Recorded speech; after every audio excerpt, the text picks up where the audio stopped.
గతంలో జూలై 2, 2023న ఇప్పుడున్న మాజీ కార్యవర్గం ఏర్పాటు చేయడం జరిగింది. ప్రమాణ స్వీకారం చేసిండ్రు.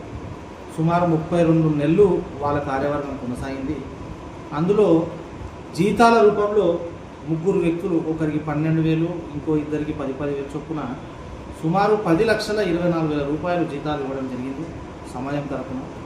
అలాగే జంగం అయ్యల గారికి గౌరవ వేతనంగా నెలకు సుమారు 26,500 చొప్పున 8,48,000 రూపాయలు గౌరవ వేతనంగా ఇవ్వడం జరిగింది. చాలా మంచి కార్యక్రమం. అలాగే పేద విద్యార్థులకు విద్యాధరం చాలా గొప్పది. విద్యార్థుల కోసం చదువులకై సుమారు ఏడాదికి 4 లక్షల చొప్పున వీరు 12 లక్షల రూపాయలు వెచ్చించడం జరిగింది. బసవ జయంతి కార్యక్రమానికి సుమారు 2 లక్షల రూపాయలు కేటాయించడం జరిగింది. రేవణ సిద్ధేశ్వర గుడికి సుమారు 60,000 రూపాయలు ఇవ్వడం జరిగింది.